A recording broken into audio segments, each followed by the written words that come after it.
A very warm welcome to all our viewers and a very warm welcome to Utsav Kheria, Sunisha Ahuja, and even Professor Geeta Chopra as well.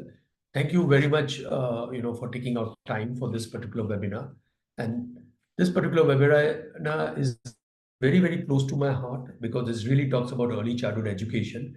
And I've been investing, for last decade or so, and specifically, Blink Invest, as you all know, only invest in two sectors, that is education and financial services. And the key question which we all were, asking to ourselves is why people are not focusing on early childhood education. Is there even a need of that or not? And as we sort of started Blink, our first research report in the education sector was actually on early childhood education. And as we did our own research, we found that the entire space, specifically between 0 to 8 years of age, when the maximum brain development happens for the children, where all the synapses and the neurons are getting created and are really making a difference. That particular area was almost neglected, specifically for profit players like us, where we as a VC invest in the education sector. And basis that we actually went ahead and released a report on early childhood education a couple of years back. And since it was been always a close to heart, and full disclosure, we went ahead and even made investment in company like Raising Superstar, which is an early childhood education. And basis this, we thought it would be good to understand from our esteemed panelist. We've got a deep understanding, research, wrote books as well, and have been even supporting the government of India and other countries as well on various initiatives where there is ranging from awareness to also the importance, and not only that, but also providing different types of material and education for this. So with that, I would like to have a warm welcome to all of my fellow panelists, which is Sunisha Ahuja. She is an education specialist from Foundation Learning and in UNICEF. And Sunisha leads the UNICEF India's technical support to the Ministry of Education and Ministry of Women and Child Development on foundational learning. In her role, she advises the Ministry of Program and Policy Recommendation for Early Childhood Care and Education and Foundation Learning Programs. And she has got about 3 decades of experience in early childhood education. So warm welcome, Sunisha. Thank you. Thank you. Yeah, our second panelist is Professor Geeta Chopra. She is a professor in Human Development and Childhood Studies Universities. She brings in about 37 years of experience in the field of child development. In fact, when we were discussing and debating with what should be the topic, it is Dr. Geeta Chopra who suggested that let's have early childhood education uncharted frontiers. So thank you very much, Dr. Geeta, also for giving that sort of theme for this particular topic. And she brings in, as she mentioned, 37 years of experience. She wrote 8 books and worked with Government of India, with UNICEF and many other organizations, specifically focusing on early childhood education development, child rights in India as well, and also have been focusing on specifically during the COVID time from silo system as a part of WHO, where she spoke about the importance of parenting and child education as well. So very, very warm welcome, Professor Geeta, as well to you. And thank you so much, Mr. Amit, and thanks for having me, and thanks to Blink Invest. Thank you, ma'am. And very warm welcome again to Utsav Kheria, who is again a fellow educationist. He's been, from St. Xavier's. That's my, Kolkata. That's the city where I've been born also. So always good to see someone from Kolkata, and being part of this particular panel. He's from IIM Ahmedabad as well. He started his career by focusing on education, where he worked on the EduBridge, which is a vocational training company. And post that, he moved and became a co-founder of Rocket Learning, which works and partners with central and state government to support the entire ECC development, which is early childhood development for between 3 to 8 years age. And their innovation in promoting the entire early learnings have been provided in Harvard Business School UNESCO Forbes case studies. And he also has been termed as the 40 under 40 entrepreneurs in business world as well. So a very warm welcome, Utsav, to you as well. Thank you so much, Amit, and I'm delighted to be here and great to be on the panel with Sunisha and Dr. Geeta. And thanks for everyone to make time for this. Yeah. So as we all were, sort of discussing and about telling you about sharing with you the importance of early childhood education, and this is the first time when we have seen even the government of India, and I'm sure it is thanks to Sunisha, Dr. Geeta, as well as Utsav, where in a national education policy, the government have actually gone ahead and mentioned the importance of early childhood education and the importance of brain development between 0 to 8 years age. And this is exactly the main topic which we are going to discuss in this particular webinar. So to start with, maybe Sunisha, this is a first question to you. A lot have been spoken lately in the last, I would say, few years about early childhood education, the brain development, the synapses. So it would be good to have your views on, are there any research really talking about, or is it something which is, deep research in different parts of the world? Is there, where UNICEF have research and the importance of it? And what are the various concepts which really enables the importance of early childhood development? So would love to have your views on this. Thank you, Amit, and thank you so much to Geeta for suggesting this really important issue that we are all discussing here. And I'm so glad to see the kind of interest that we have here in terms of the participation at this webinar. So to your question, Amit, I think that, this focus on young children in India has been there for many, many years. But I think we are kind of we are here at a time when there is a renewed focus and impetus being given to the early years, because I think we are all kind of acknowledging the importance of early years for lifelong learning, for how young people, how one grows into being a young adult and an adult. So talking about research, there is a lot of brain research. Neuroscientists have done brain mappings of young children during their early years. Infants' brain mapping has been done.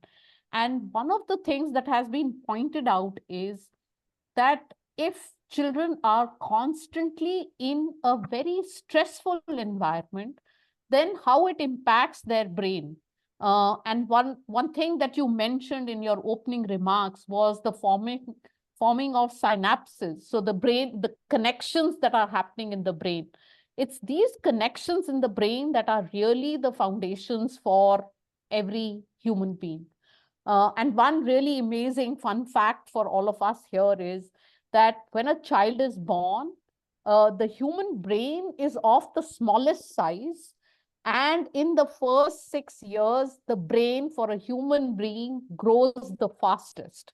I mean, there is data today that we have that how in 1 second, millions of these brain connections are being formed, which means every experience, every interaction that is happening with a child is actually either enabling a brain connection or is not resulting in a brain connection.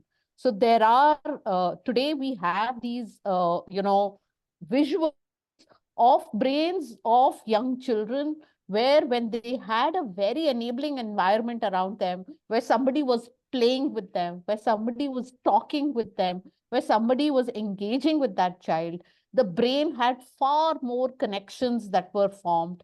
While a child who was in a very stressful situation did not get a lot of adult engagement, brain connections were not formed. Coming to the point about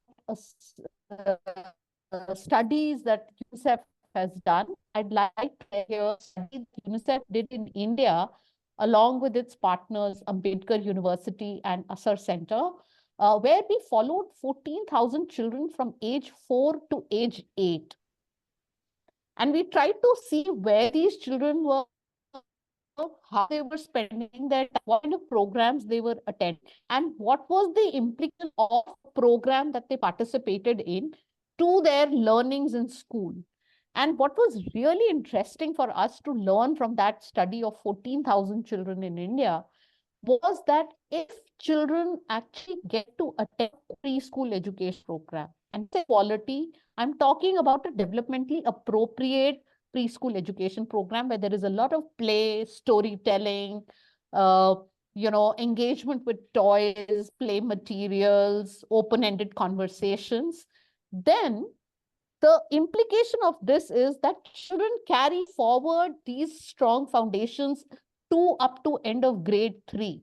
And there is a direct correlation between their literacy and cognitive and maths results at the end of grade 3. There is enough research globally that is also showing us that if children get to attend quality preschool education programs and they get a very enriching environment at home, then it improves the effectiveness of our systems in terms of children continue with their schooling. We don't get dropouts. It does not lead to inefficiencies. And for every $1 invested in early childhood, the returns are up to $12. Studies have shown children who get a very enriched early environment, they are more socially engaged, they're within the society, and there are less crimes. Early childhood is as important as this, and its return on investment for a society is so important, and therefore really necessary that we focus on these early years and not start with children at grade 1. It is a journey that starts from age, as soon as the child is born, conceived. It's this particular study that UNICEF did in India, which was also presented to the National Education Policy Committee, the committee that drafted the National Education Policy, that we were able to advocate that we need to see age 3 to age 8 as one learning continuum. And I can talk about that as we proceed in this webinar. I'll stop here. Sure. Thank you, Sunisha, very well for your insight. In fact, we know that UNICEF have also released a report on early moments matters for every child, and there are many such reports which UNICEF have worked. So this is very, very critical. And as I understand, and probably, all of us would know that it's so important. And probably now we'll move to Dr. Geeta Chopra for the next question. And what I'm hearing is that high quality nurturing and care during this early period ensure there is a child physical, cognitive, linguistic, and social emotional development across the board happens. So in light of that, do you think, Dr. Geeta, that there are important from a parenting perspective, from a child rights in such particular area, what should be the action as a society should take, as a parent should, or in this other fundamental rights of the children as well? And even that entire environment plays a very important role. So do you have any thoughts around this to ensure that the overall development of the child is more holistic rather than, on this? So Amitji, you've raised two aspects, which I see, two major aspects. First is whether there are any basic rights of the child that would be important or would be taken care of. And secondly, the role of parents and environment. I'll look at the child rights thing first.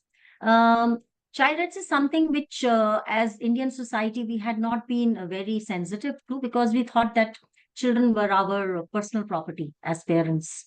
But now internationally, the tagline is that children are not just to be seen, but they're also to be heard. So which means that children have a full right to participate in matters which concern them and to give their opinions. And as parents, we just don't have to see them, but we have to also be respectful towards them. So the awareness about child rights came in 1989 with the United Nations passing the Convention for the Rights of the Child, and India ratifying it in 1992.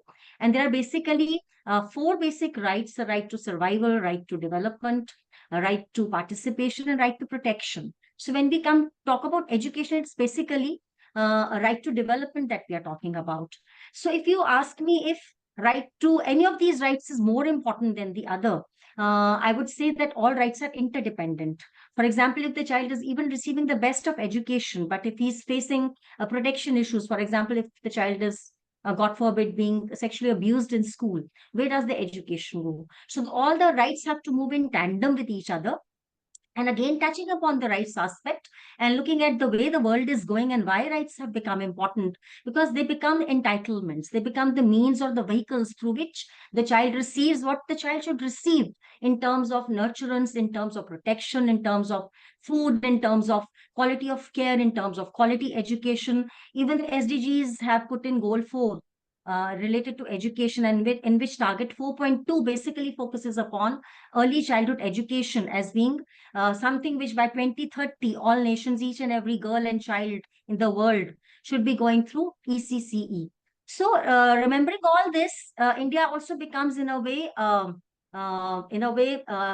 a duty bearer in terms of making sure that all the rights reach our children. And the best time to start it is early childhood, because that is the time when all the foundations are being laid for whether it is education, whether it is survival in the most early years, whether it is participation as children become slightly older, and whether it is protection, which has to begin right from the very early times. So it becomes the responsibility of the states to have mechanisms, have institutions, have a legal framework to protect the children. Coming to the second question, because I think we have limited time. Coming to the second question in terms of the role of parents. Sunisha has very beautifully already laid out the stage for all of us in terms of neuroscience research. The role of parents, one function which we always feel is something which happens later on in lives, is executive functioning. I'll pick that up because that is something we always have thought is something which happens later in lives. And what is executive functioning? Executive functioning is basically whether you can plan out your activities, whether you have mental flexibility, do you have the capacity to self-regulate your emotions, and a person who can do all these things, who has got a working memory, a person who has got ability to plan his activities, and person who has self-regulation will be a success in life. We all hopefully are doing that well to be sitting here where we are sitting today. But when do the foundations for these get laid?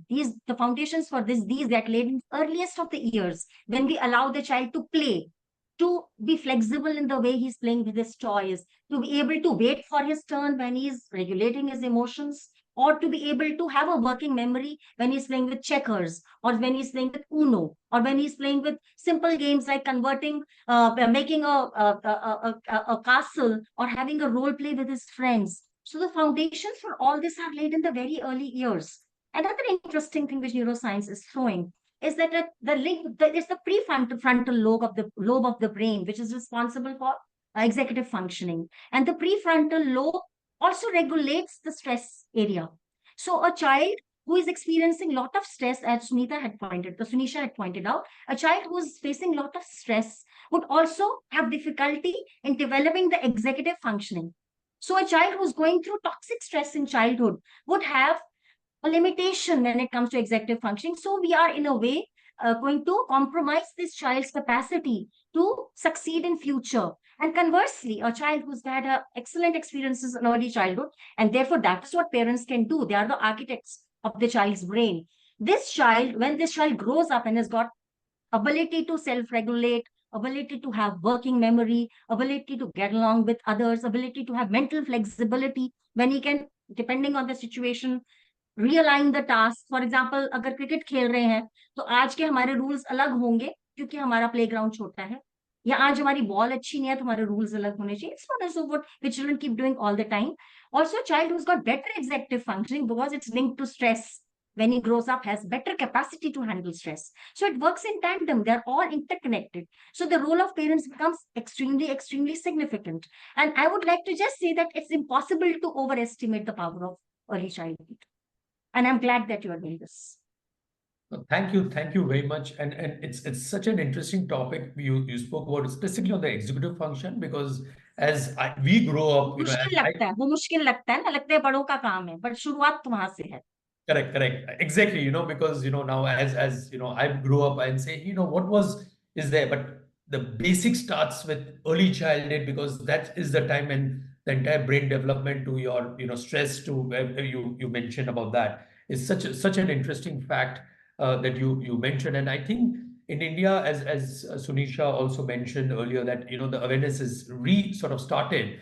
And in light of that, obviously, it would be good to know from Utsav that, it's one of the first organization that has been formed for not for profit on the early childhood education, right? While we focus on for-profit, but someone doing something for not-for-profit, which includes the research, which includes awareness, and even ensuring that there is a learning, for the early childhood development as well. So, sir, would love to know what has been the genesis, what is the basic, why you really started this, and would love to know your research and what else your organization like Rocket Learning does on all this.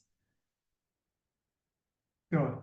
Thanks for that, Amit. I think the perils of going third is that Sunisha and Dr. Geeta have mentioned a lot of things, which I also wanted to mention, but I think they also laid it out beautifully in terms of the importance of early childhood education. I think that is obviously very well established by what you said as well. I think the genesis was really the fact that, we I'd been an educator in my previous avatar, so I was running a skill development organization, and I think in many ways, while we live in India, I always say that, you obviously see inequality all around you. You can either be completely immune to it, or you can get very, very affected by it. And I was personally, I was very affected by it and wanted to do something. But as you go along in your career, you obviously realize that education is probably the most powerful tool that can really shift the needle in some way. And I think, for me and my co-founders as well. So we have 5 co-founders, and I think for all of us, we came from different backgrounds. Someone had worked at Seva, Bharat, someone had worked at Pratham. So different experiences in previous avatars as well. But I think we all came to a common sort of ground that, while we are doing work in education, the one thing that is not spoken of enough, the one thing which is probably, I mean, actually research says is the most impactful. Sunisha just mentioned that for every dollar invested, there's a return of $12, which is actually 5 times more than anything else. Actually, the earlier you invest, and James Hickman and his beautiful studies have actually shown a lot of this, that the earliest you invest, the more sort of returns it gives. So while we talk about early childhood, maybe we should also talk about investment, right from birth.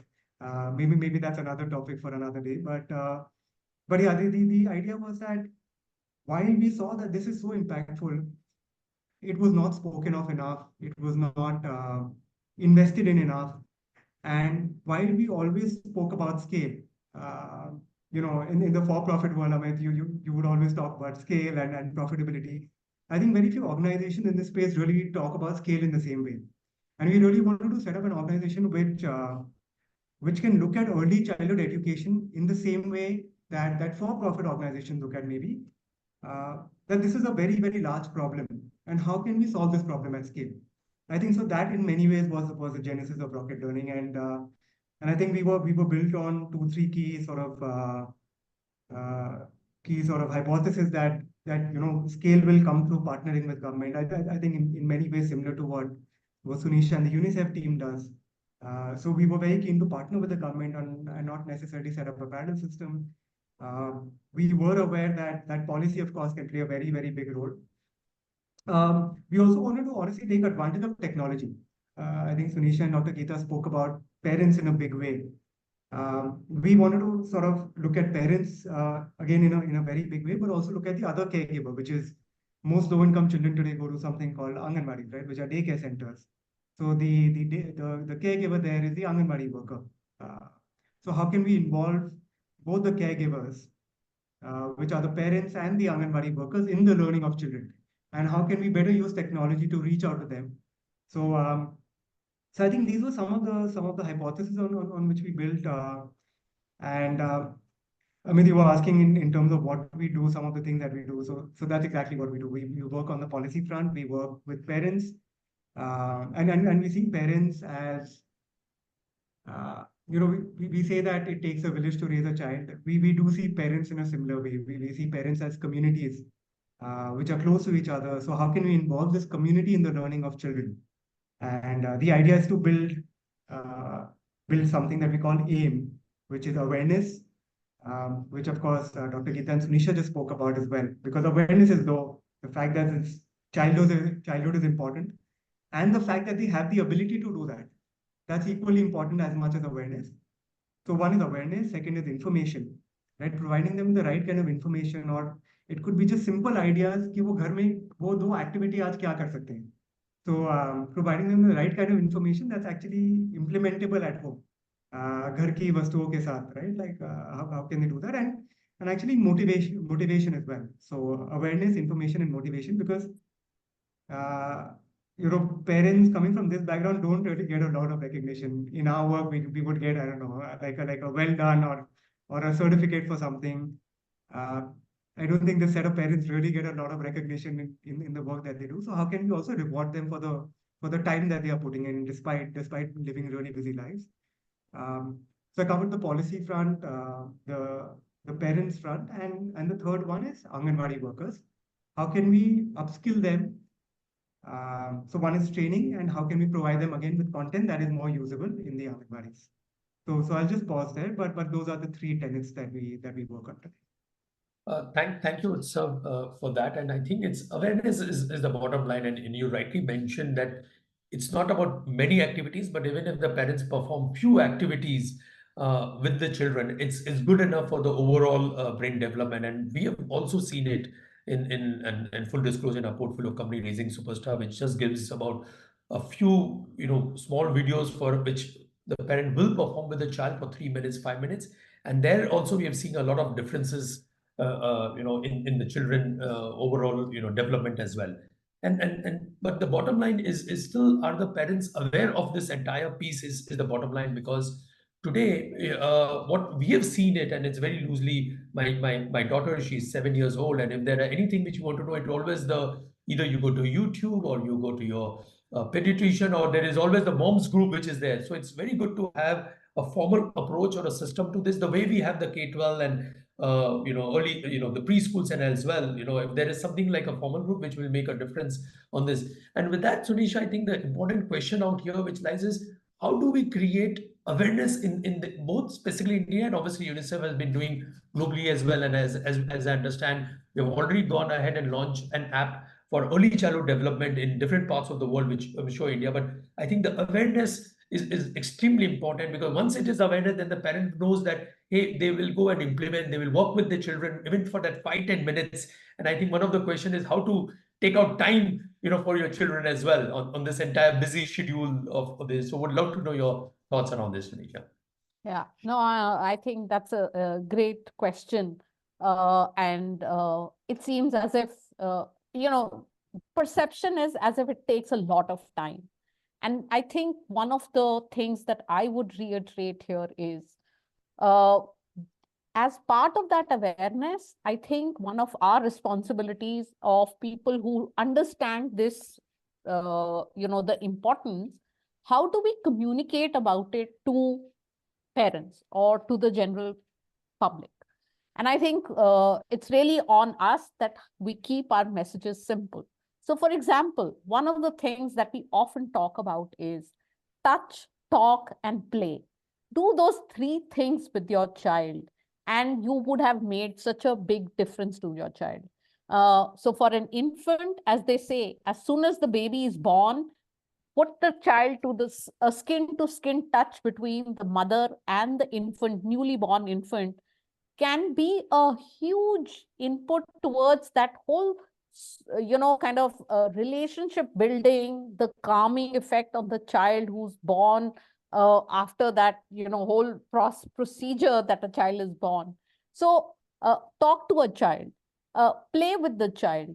And these are very simple things that, and that's why I feel one of the responsibility on all of us is, how do we make sure that we communicate these messages simply?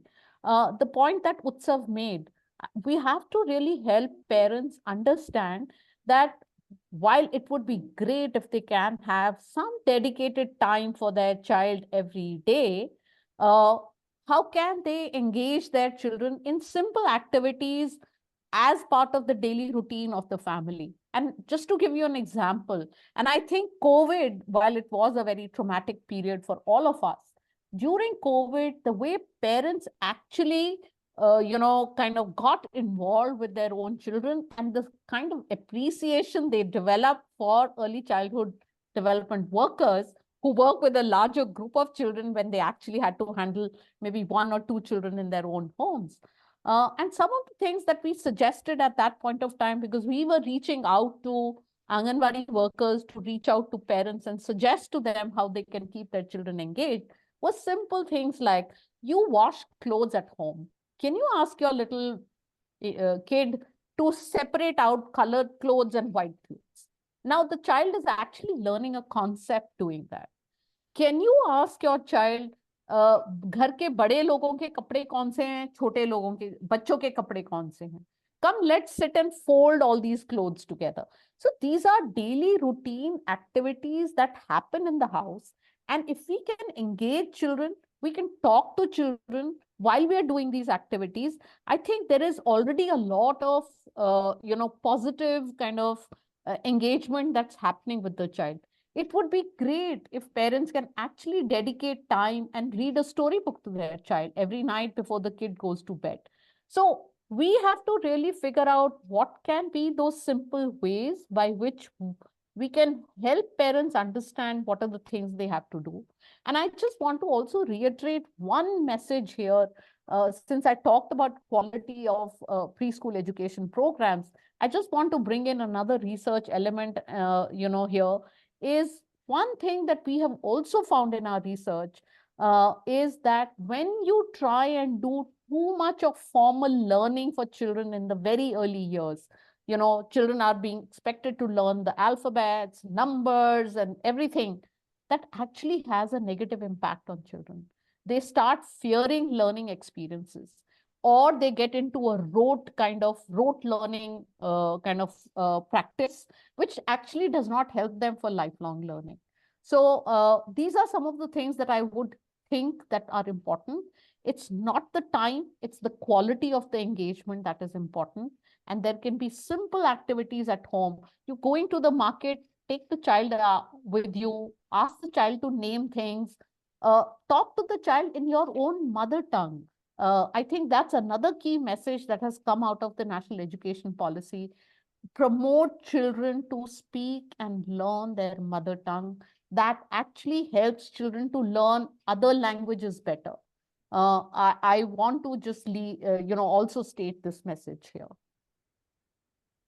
Very, very, very informative, Sunisha, and that's why, if I'm sure everyone would have watched the movie Munna Bhai MBBS, where saying that, ek jhabki de do, and that's what the child needs, and if it's true for the adults, then absolutely it would be true for the children as well, and it's all about, as you might rightly mentioned, it's about touch, which is love, the physical part of it, the talk is to communicate, and the play is let them be what they are, because children are the, if you have children, they will paint some part of your wall. Obviously, not always it should be true, but they will do a little bit of dirty. But that's how they grow, because they learn what are the things to do or not to do. And all these other small activities which you mentioned, Sunita, this is very, very informative and interesting. And the next question, Dr. Geeta, is for you.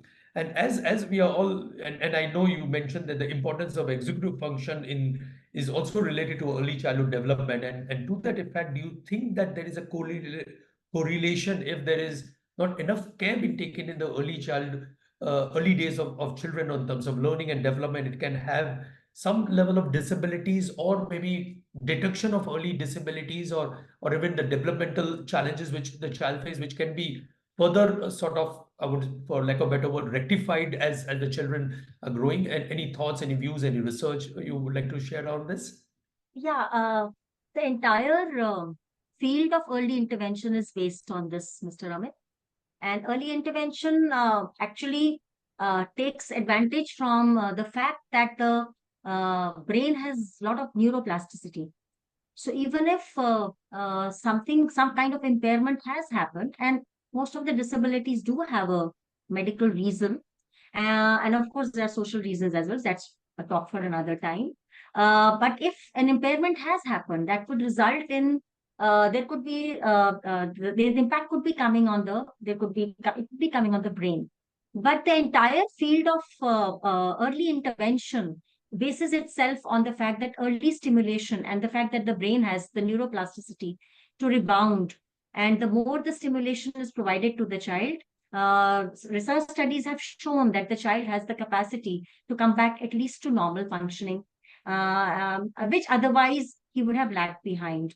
So the fact, and the good news is that this neuroplasticity, which earlier we thought was limited to the early years, as Utsav has pointed out, that in early years, the Heckman's equation says that, the maximum returns would come in the earliest it happens. Very true with that. But early it was believed that all the neuroplasticity is limited to the early years. And if we grow up, we cannot actually rebound back. But the fact is that since the brain circuits are so rapid and we have billions of neurons and each neuron connects to the other with 10,000 synapses each. One can imagine the brain circuits that we have. And the more we practice the thing, even if we grow up and we are older, we can rewire the brain. So the fact that we adults can also rewire our brain, and if there is a disability, and if we keep practicing for a particular skill which is lacking due to the disability, there is a chance that you may not be absolutely able to do everything that a child with typical abilities is able to do, but there would definitely be a catch up, and the child would be still able to perform several things which we earlier thought the child may not have been able to perform due to the restrictions imposed by the disability or the impairment. So the role and the power of early experiences is profound. And as I would like to reiterate, the good news is that even with adults, it is possible, though it would be more expensive. The results may not be that startling, but earlier we start, even with a child with disability, we have a chance of greater recovery. So early intervention, early stimulation has as much an important role, maybe more, compared to a child who's typically developing. I hope I've answered whatever you had asked. So thank you very much, Dr. Geeta. I think that's so. I think it's important to identify, as I said, that the root cause of it starts from early days, and if we start early days, then we have a longer period to and a patience to win, over a period of time cure this. So, And what also, brain architectures are being laid more in the earliest of the days. So the more, since there are so many neurons, the neurons which are used are kept. The rest are pruned away. So as parents, we are resulting in, or we are the architects of the brain of the child. So in the case of a child with disability, it's no different.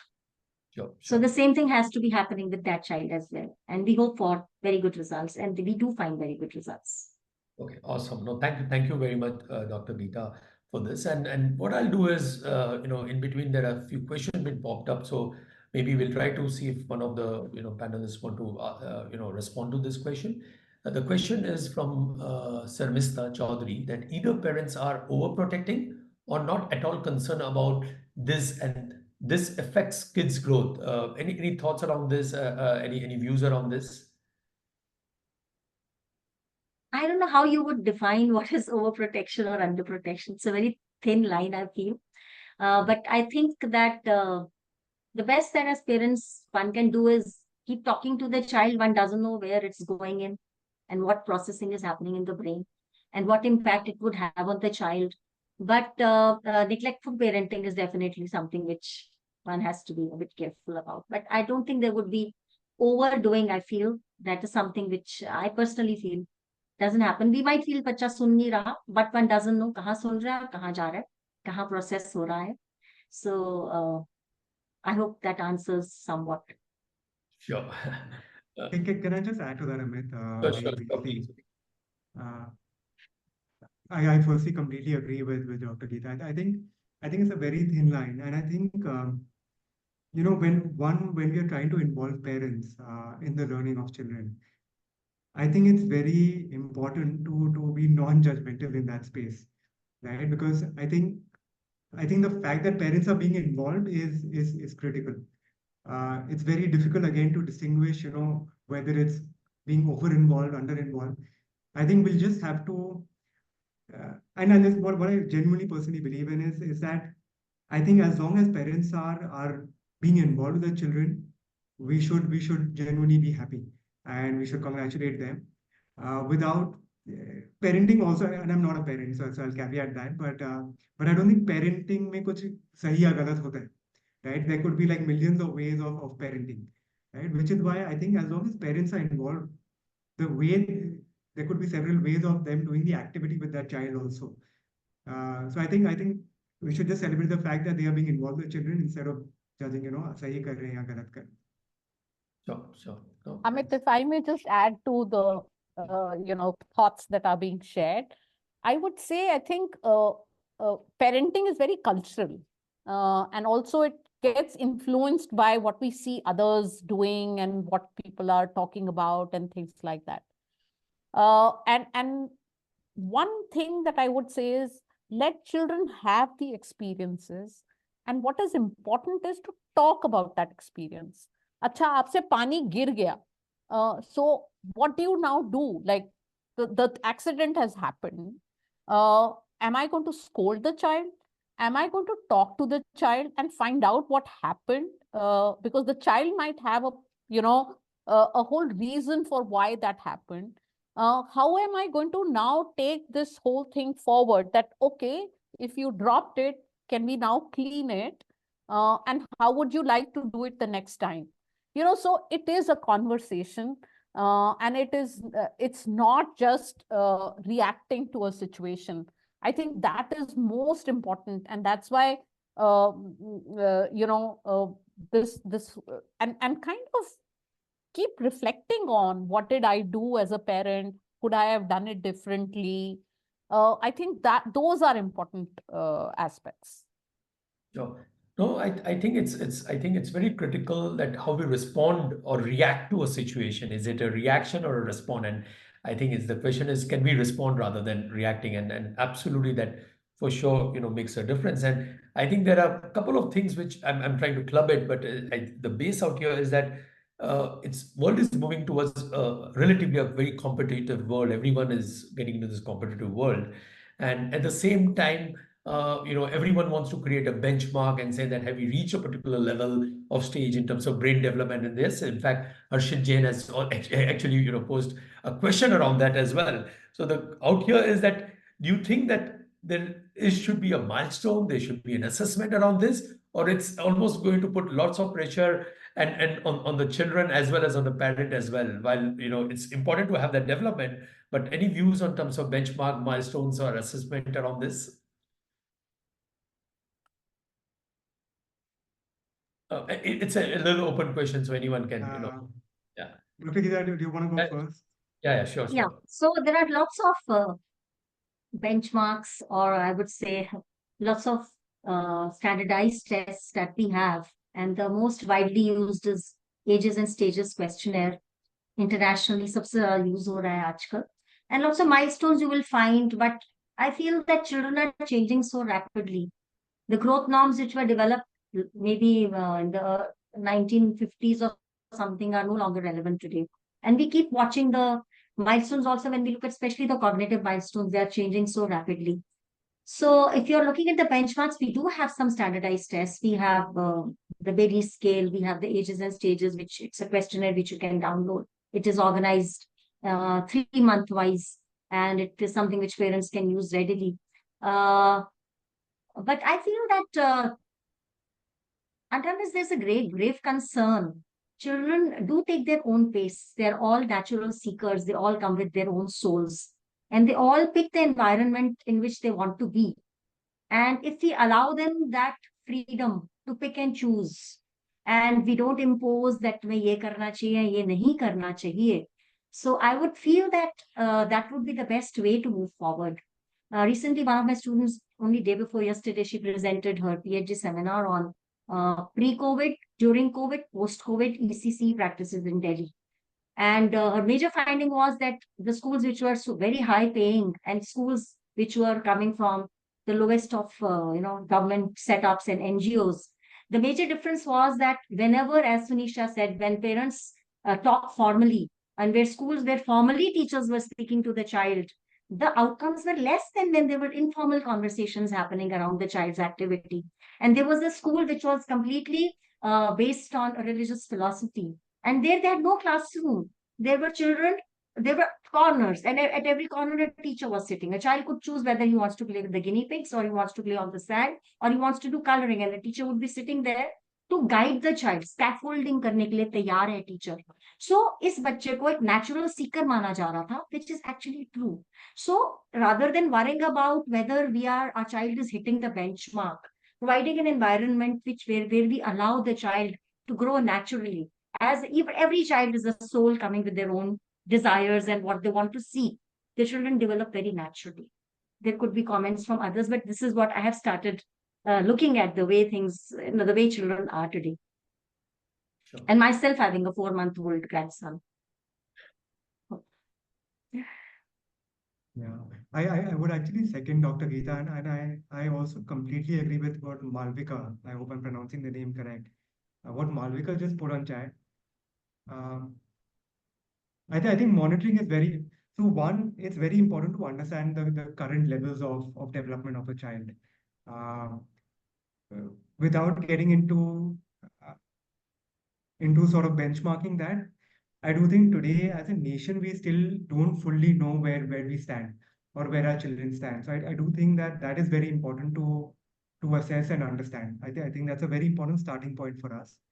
Um, and two, as long as we are monitoring, of course, in India, monitoring happens actually fairly regularly, but more in terms of, let's say, growth monitoring or weight monitoring. We don't typically measure education. Education monitoring नहीं होता है for a lot of young children, especially from the disadvantaged backgrounds. And we do need to have some sort of a monitoring framework there without getting into benchmarking very, very consciously. The fact, however, is that we do live in a competitive world and some benchmarking does happen. That is reality. But I do think that it's important to generally also keep assessing that, because when a child doesn't grow up to a certain height, we do take certain measures similar to this. At least एक basic benchmark होना चाहिए, not from a relative point of view, but just for the child to make sure that he or she is developing appropriately. I think that sort of a benchmark is critical. And any views? Yeah, Sunisha, yeah. Would Yeah, love to. I'll just add to what has been said by Geeta. And so I think I agree with Malvika where she says monitoring is more important than benchmarking. There are standards, and as Geeta just said, there are tools that can be used, but of course you need some expert who's trained in using those tools, and I don't want people to start going for those questionnaires and start looking for how their children are performing. But yes, there are some broad strokes in terms of milestones that children should be achieving. Uh, and as child development people, we always say there is a range, which is very much linked to the point what Dr. Geeta said, that every child is developing at his or her own pace. So there are some broad milestones that children should achieve. But you also need an enabling environment to achieve those milestones. So for example, in the early years, in the first 1,000 days, as the government also says, what is most important is that children are getting good nutrition so that they are physically developing, because physical development is happening very fast, but also need a lot of stimulation and other experiences for their other growth and development. But at that point of time, the two kind of indicators that we really monitor, at least as part of government programs, is stunting and wasting. Because both stunting, which is, that child is not appropriate for the age in terms of height, and wasting where their weights are not. So those kind of become our parameters to immediately take action for if a child is showing a decline in weight or the child is not showing growth. Similarly, for say language or for other, aspects, social behavior, you also have to create that enabling environment. The growth and development will not happen in a vacuum. So I think we need to kind of be aware of these things. There are certain standards. There is a range within which children attain those standards, and every child grows at their own pace. I mean, I have a cousin who started speaking very late. And somebody might say, oh, but उसने 1.5 साल तक बोलना भी नहीं सीखा, तो या उसने चलना भी नहीं सीखा. But again, so there are extremes on either side, but most children will fall within that normal curve. Sure. No, I think this is very helpful because what we May I just add one more thing? Yeah, Sure. Absolutely. What Utsav and Sunisha very rightly said and pointed out by Malvika also, why understanding milestones, as I also said, becomes important only if we find that there is a deviation from the expected range that we find them. Our child should be, achieving within that particular range. But if it is not happening in that range, in that case, the knowledge of milestones becomes important, because the earlier, as I said, we start with, if we find a child who's at risk of having a disability, or a child who's showing developmental delay, in that case, the earlier we start with intervention, we hope that the child would catch up. So in that sense, monitoring is very important, as Malvika has said, but we don't have to be very worried if the child is falling within the range. Sure. Absolutely, Dr. Gay. In fact, I was about to say exactly the same sentences that, it's good to have a knowledge of it, but not to be worried about. And it's good to monitor it rather than literally create a scale, done, not done, in a more scientific way. So absolutely agreed with you. So, Amit, can I just, sorry, just to, Sure. because this is a very important issue. And I think from a Absolutely. parent's perspective and from a caregiver perspective, I don't think we can fasten the pace of development. Correct. कुछ भी जल्दी नहीं हो सकता है. There is a pathway, there is a trajectory of growth and development, and that trajectory will be followed. But I mean, sometimes parents worry कि अरे मैं इसको जल्दी से जल्दी कैसे सिखा सकता हूँ ये चीज, या सिखा सकती हूँ ये चीज. I don't think that should be the pressure on us. Because that doesn't work. And that's where I again go back to the point that I made earlier. वो बच्चों को सारा ABCD सिखा दो अभी, बच्चों को 100 तक गिनती सिखा दो अभी. That actually has a negative impact on children, rather than helping children for their later development. Sure. And it's very natural, right, Sunisha? As at every age we are growing, right? And from height, weight, understanding of each even as well. And as people say, is that wisdom comes as you grow. And I think there is all this relevance is there, because as we all go through experiences, we also unlearn and learn a lot of these things. So and that's true for children as well. So why not have that patience from a parent perspective, that that everything is a step-by-step thing. It does take a while as well. No, I think there are a lot of interesting questions, but it's almost now we passed about more than 45 minutes, almost actually 55 minutes. So what I will request is to end this webinar, maybe I'll put a last question, that is there any specific message you would like to give to our listeners and viewers, specifically regarding early childhood education? Do you think that for profit can play a role on this? Do you think that government can initiatives should be around ranging from event to this? Any of this topic you would like to give your last word? It would be of great insights for our viewers as well. Yeah, maybe you want us to follow. Okay, I'll go first. Sure. So one of the things is, I think for the private sector, and this is something that I feel is important. There is a question here, curious to know if ECD is regulated in our country. So I just want to link it to that. Unfortunately, ECD is not regulated in our country. There is no kind of licensing of ECD workers. There is no kind of quality standards. But yes, there are some rules and regulations for safety and protection of children in ECD programs, daycare, preschools, and those kind of things. And this is something that is very much required. In most countries, this is very strictly regulated. I think one of the things that I'd like to place here is, often in Anganwadi centers, and Utsav, since Rocket Learning works a lot with Anganwadi centers, one of the things that we have been looking at is parents' aspirations have gone up. Parents are expecting a lot more from programs, from services that are delivered, and especially if they're paying for that particular service. I think it's all of our responsibility to understand what is a developmentally appropriate early childhood development program. What are the core components of a program? and I'm again reiterating my point. It's not about learning ABCD. It's about having a lot of opportunities for play, for interaction, learning perseverance to sit and do a particular activity for a certain amount of period of time, sharing with, my friends in the class, all other things, which are basically our foundations of learning. Unfortunately, our, I have come across private sector where children are already learning robotics in a preschool education program. I don't, I'd say if children are actually given blocks to play with, they learn robotics very well. That's the foundation of doing coding and robotics later.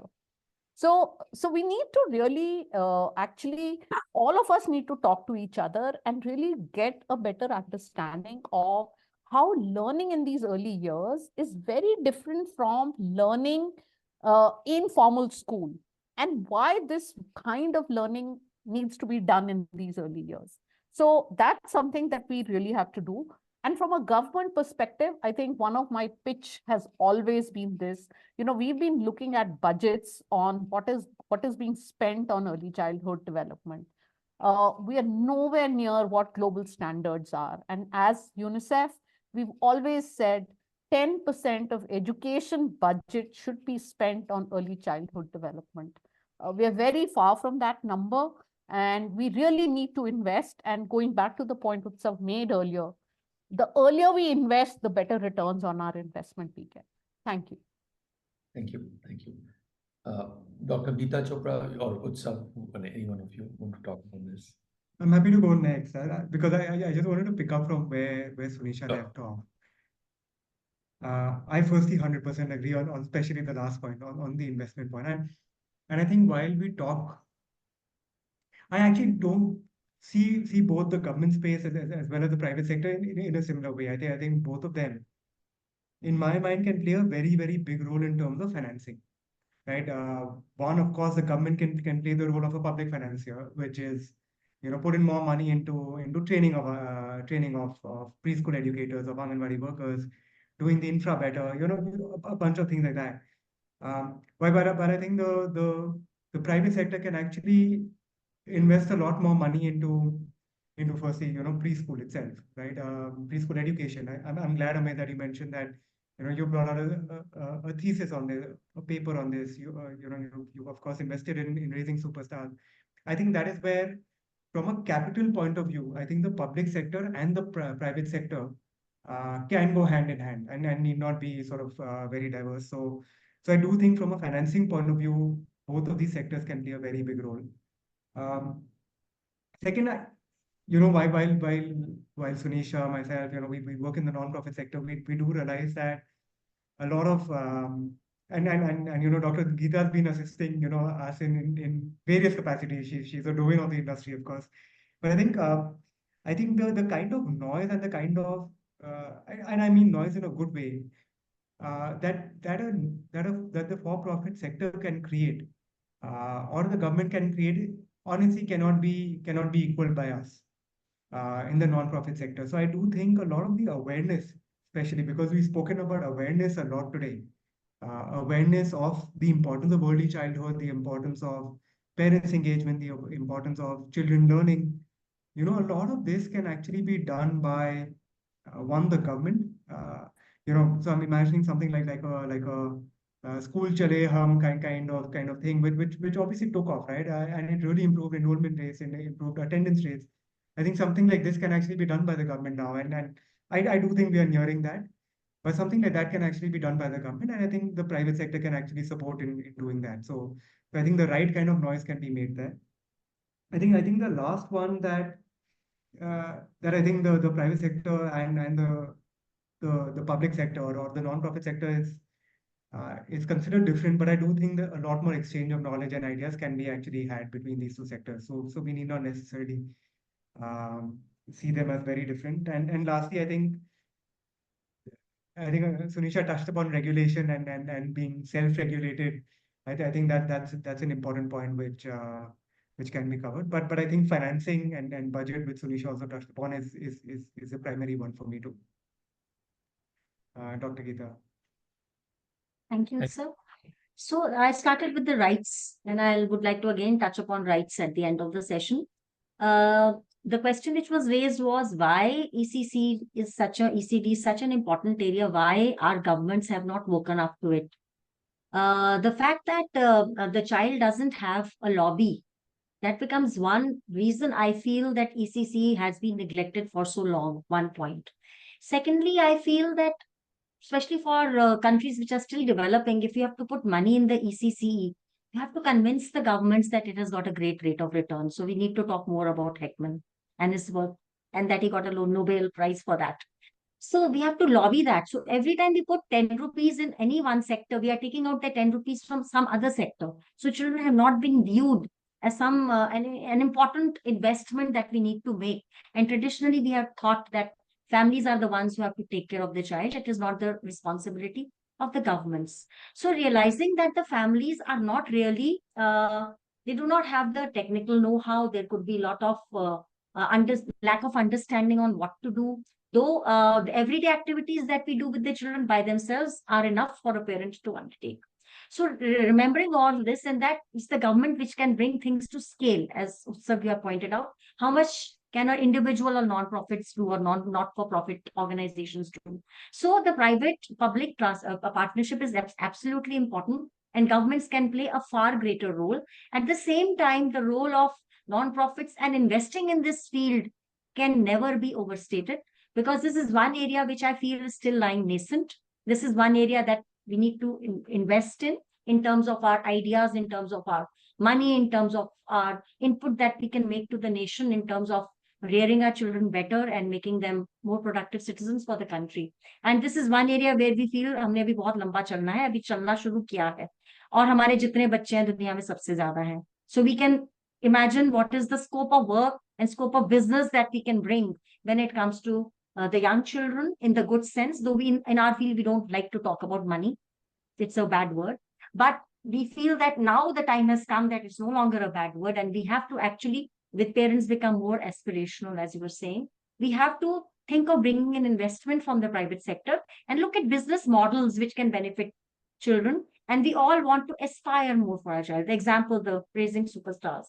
So we need more such things, thinking of toys, thinking of more private players. And of course, most important, and I completely agree with Sunisha, is the regulation, which one of the participants also brought up. Without that, we should not even budge. That is a very important thing to do. Otherwise, you would be teaching robotics to 3-year-olds. Sure.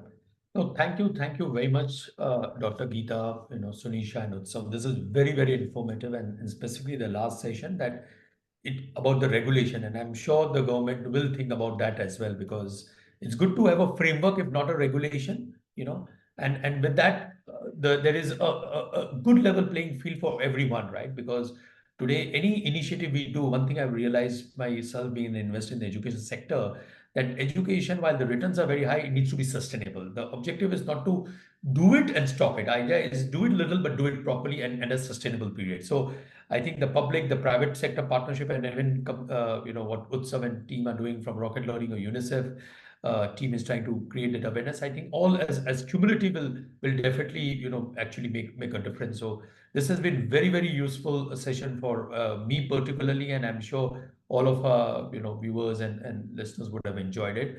So we at Blink are totally honored to have all three of you on this particular panel, and I really, really loved the discussion. So thank you once again, Dr. Geeta, Sunisha, and Utsav, for taking out time, and really appreciate it.